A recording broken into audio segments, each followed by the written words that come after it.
Welcome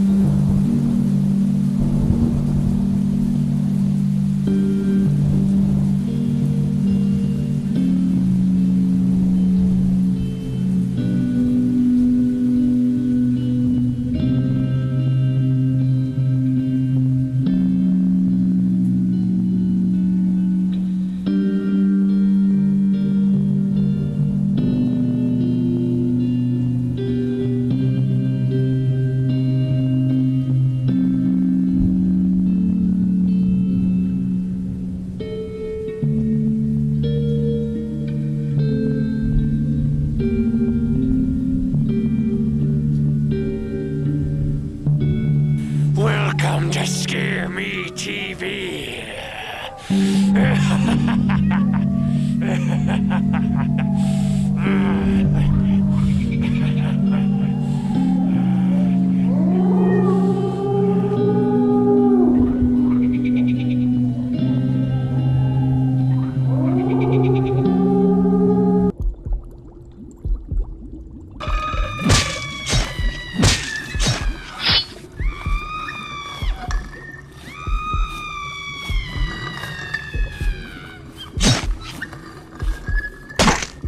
Our first guest is a real jerk-off, or so I've been told. Anyways, let's hear it for the mad scientist! So, tell us a little bit about what you're doing over there. Well, Darkness, I'm glad you asked.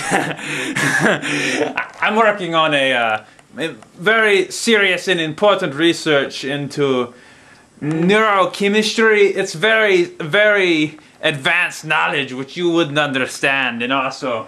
Huh? It just sounds boring. I understand it. It's just really boring.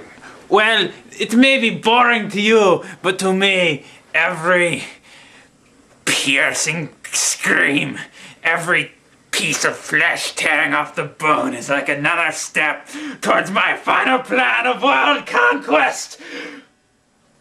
It's, you know, I have a tenure with the University of Virginia. It's, Sounds terrifying!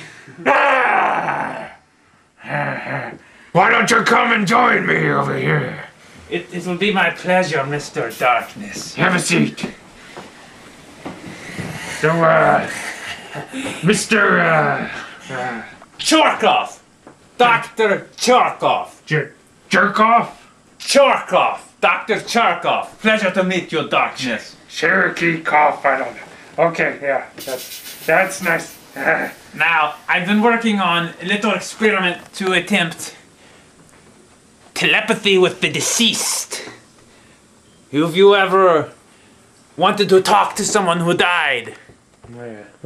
I talk to the deceased all the time. Well, you're the Darkness, my friend. Not everyone has the darkness in their heart. That's true, yeah. We need, us normal Joes need a way to talk to the deceased. Now, to do that, I need to conduct experiments with brain patterns, brain chemistry, what the brain goes through while they are deceased.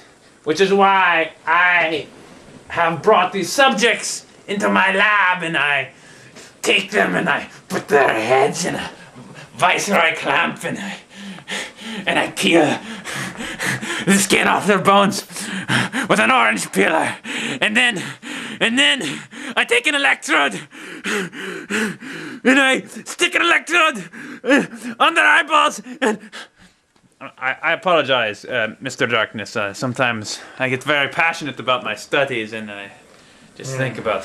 Oh, yeah. Yeah, it's very interesting. Anyways, yeah, speaking of dead things,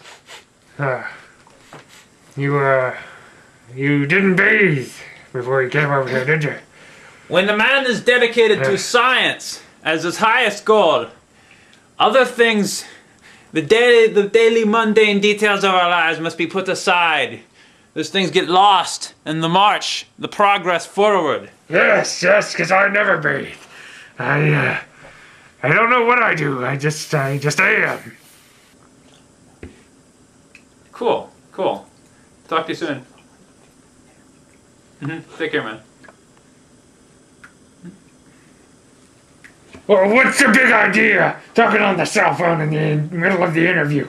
I apologize for that. Scientists, very, very, very busy people. You know, we don't have time for necessarily to sit back and take in, you know, an ignorant or superstitious person will look out at nature and they'll say it's perfect the way it is. It's the way God created it, or it's the way that I've always known it to be. A scientist, he's a smart man. He sees it and he says that Earth could be dug up for computer chips. That those trees, they could be pieces of wood that you stick in an eye of an innocent victim as they're begging for mercy.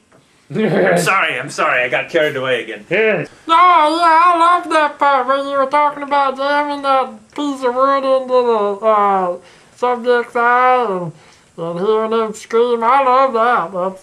Yes. That's the best part of living. There's something wrong with your voice. It sounds like something that I've maybe heard before, like some character from something like an 18 to 35-year-old commercial demographic would enjoy. No. I don't know what you're talking about. Well, sometimes I do lose contact with reality. I haven't gotten any sleep in the last 17, 18 hours. I've been working really hard on my project, you know. Man, Santa's breaking my balls here.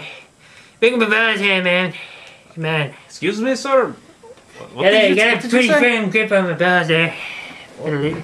Are you referring to your testicles? No. What are you talking about? Testicles. I could have. Hey man, let me see your hands.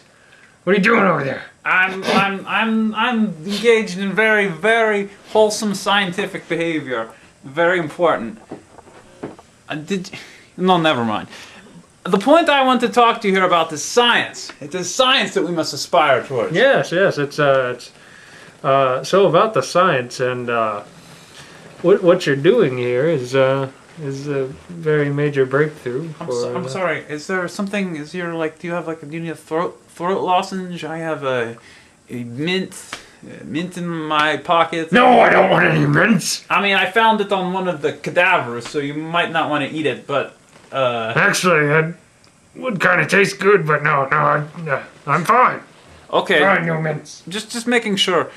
Anyway, I think that science is. We look up to the stars and we see that there is a world that everything is ordered. I think this is a good segue chaos. for our feature Everything's presentation under tonight. control. And here Those it of us who is. know what we're doing, those of us who stop to think and reach our minds out in the reason, and ignorant masses are kept under watch by surveillance